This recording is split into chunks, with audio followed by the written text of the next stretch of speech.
राधे राधे बच्चों। आशा करता हूँ आप लोग ठीक होंगे।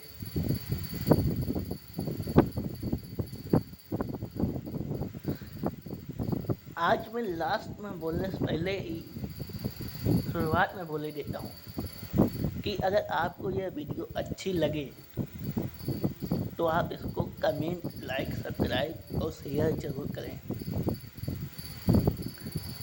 ठीक है, फिर चलते हैं आज की क्लास की ओर। आज तारीख है 19 तारीख है 7वां महीना 2025। चलिए शुरू करते हैं आज की क्लास।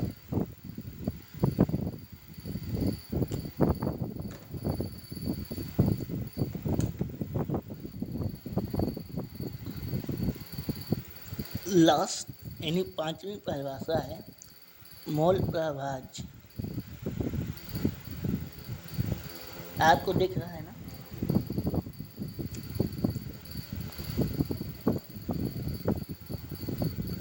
मोल प्रभाज्य विलायन के किसी घटक के मोलों की संख्या और विलायन में उपस्थित उसके सभी घटकों के मोलों की कुल संख्या के अनुपात को उस घटक का मोल प्रभाज्य कहते हैं। यह परिभाषा लंबी है,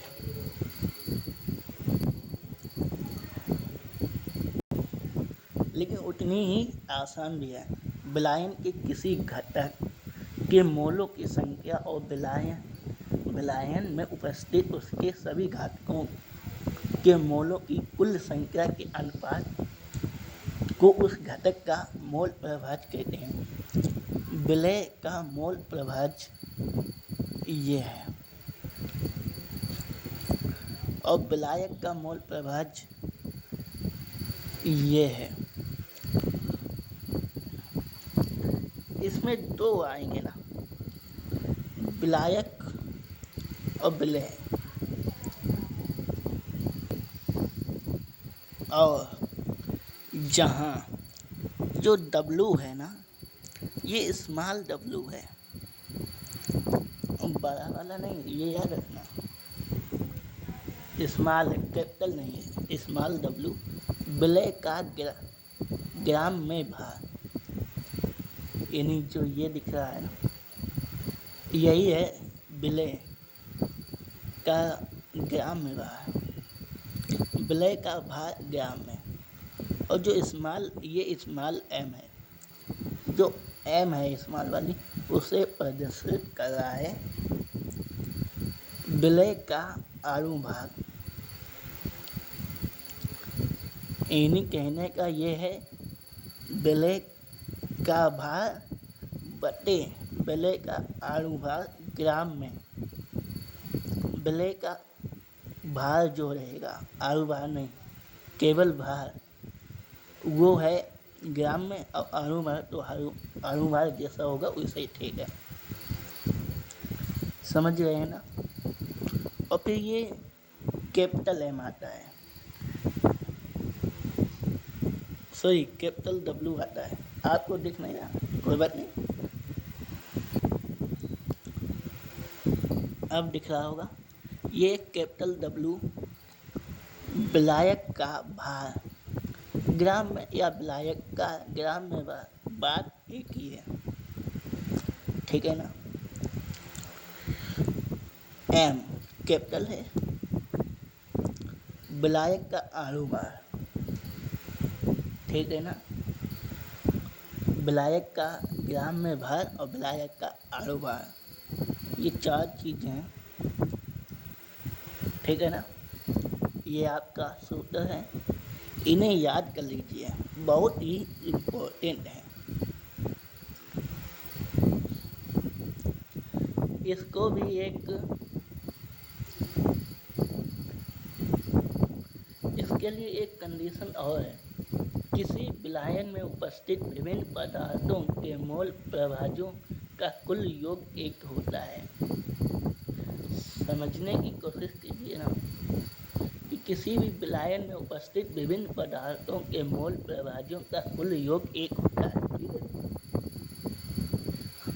विलायन कि किसी घटक के मोलों की संख्या, ये तो परिभाषा ही है।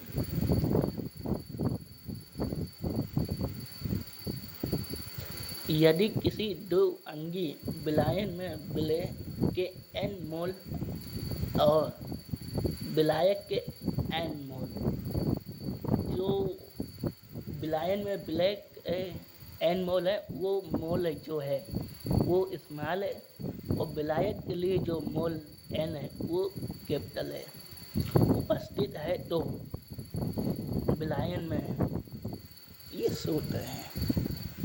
ओके, बढ़ते हैं आगे। और आपको ये जान के खुशी होगी कि आगे कोई सूत्र नहीं है,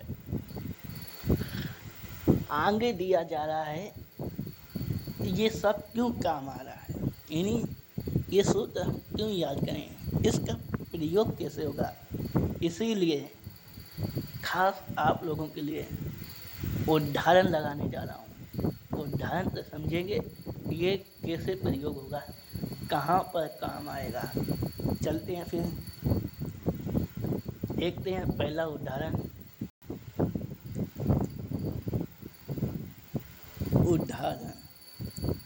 यहाँ से पहले हम लोग 3-4 उदाहरण समझेंगे, उसके बाद क्योंकि समझना भी एक्सरसाइज भी करना जरूरी है। पहला उदाहरण, 4 ग्राम सोडियम, पहले नोट डाउन कर लें, आशा करता हूँ हो गया होगा।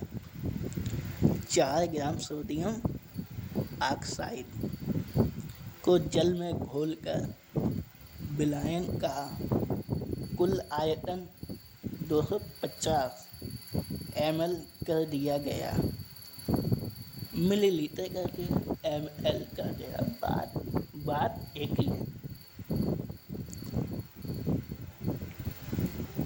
कर दिया गया।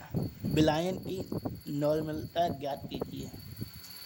हम आपको बोले थे कि सूत्र याद करना बहुत ही इम्पोर्टेंट।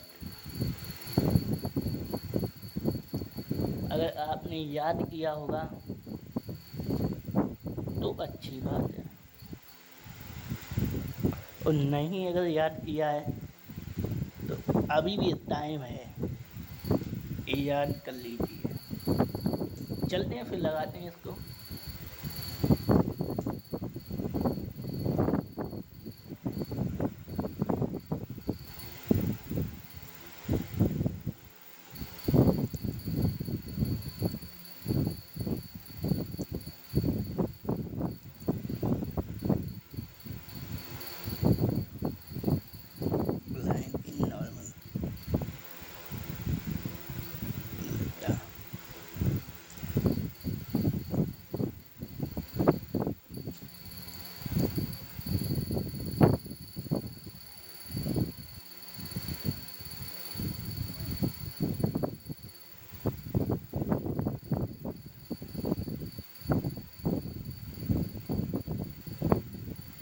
दिख रहा है ना आप लोगों को?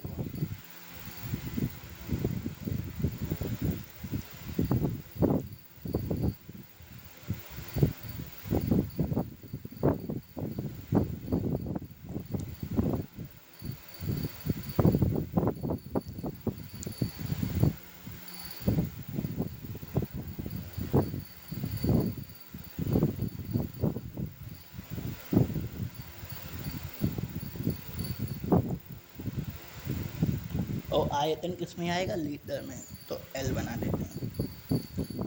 यही है फार्मूला, विलायन की नॉर्मलता, विलय का भार और विलय का कुल की भार बटे विलायन का आयतन लीटर में। इतनी चीज आप लोगों को नहीं मालूम, और जिन छात्रों को मालूम है वो कमेंट में लिख दिया सर मालूम है भाई, मालूम है तो अच्छी बात है।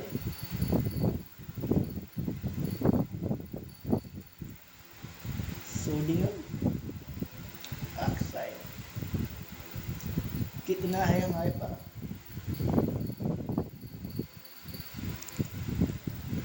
सोडियम ऑक्साइड को इंग्लिश में लिखेंगे ऐसे,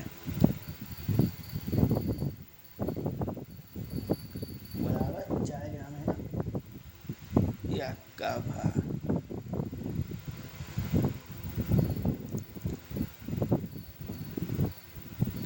ज़्यादा अच्छा है। ये क्या है? ये है ये सोडियम ऑक्साइड का भार 4 ग्राम है। अब हमें निकालना क्या है?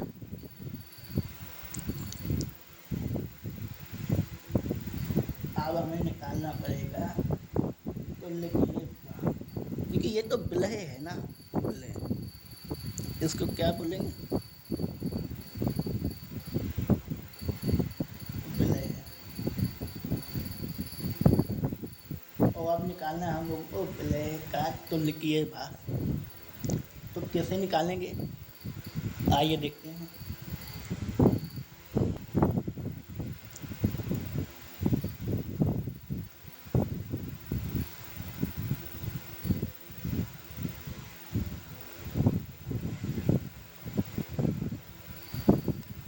तुल्यकीय भार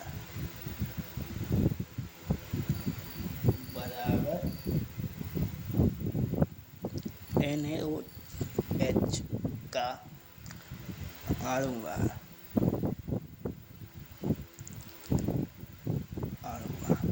और इसका अणु भार कितना है? 40। ठीक है, अब अपने लोगों को ज्ञात क्या करना है? देखो, विलय की भार हो गया, विलय का तुल्यकीय भार हो गया। अब ज्ञात करना विलयन का आयतन। तो ठीक है, विलयन भी क्या यही होगा। ठीक है, शुरू करते हैं। NaOH का आयतन भार,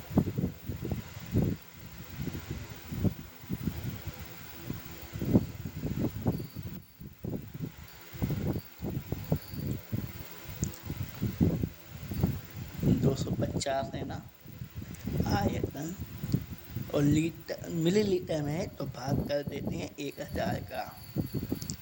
कितना निकलेगा? 0.4। तुल्यक लीटर,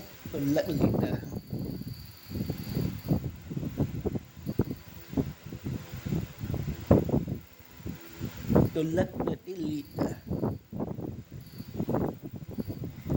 देखो, अब हमें चारों चीज़ें या तीनों चीज़ें ये ज्ञात हो गई हैं। सॉरी, गलती हो गई।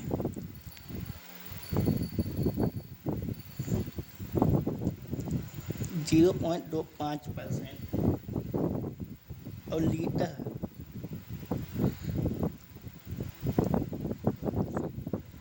ये ज्ञात होगा। ठीक है ना, कितना ज्ञात हुआ इससे? 0.25 लीटर। अब ये जितना मान निकला है ये सब रख देते हैं इस पे फार्मूले पर।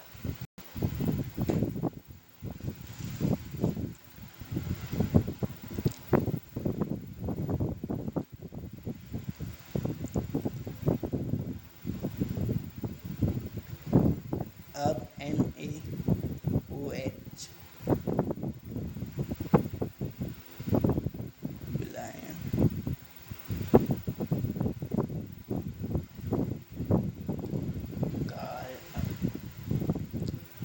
का आयतन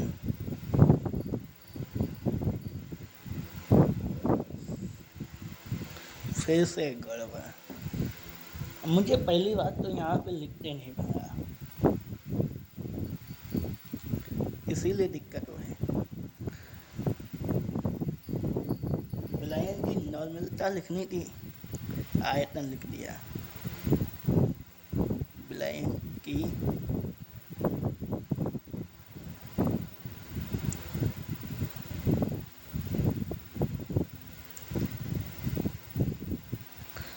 अब विलय का भार कितना है? 4, और तुल्यकीय भार कितना 40 और बटे में 0.25, ठीक है ना। और कितना निकलेगा भैया जी, ज़्यादा है, ये बटे में है, इन सब का निकल रहा है 0.4 तुल्यक।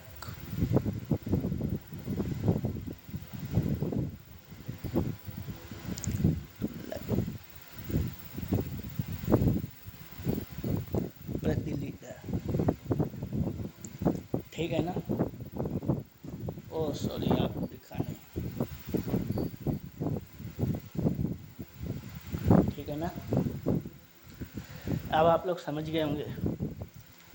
अगर नहीं समझे तो एक बार फिर समझा देता हूँ, क्योंकि लिखते वक्त यहाँ पे जगह कम पड़ रही है। ये जो है विलय है, विलयन भी है, उससे हमें नहीं मतलब। विलय का भार 4 ग्राम और विलय का तुल्यकीय भार 40 और विलयन का आयतन भार 0.25 लीटर। तो आप इसको इस फार्मूले पर रख देते हैं तो कितना मिला, 0.4 तुल्यक प्रति लीटर। यही हमारा आंसर है। आज की क्लास कुछ ज़्यादा लंबी होगी,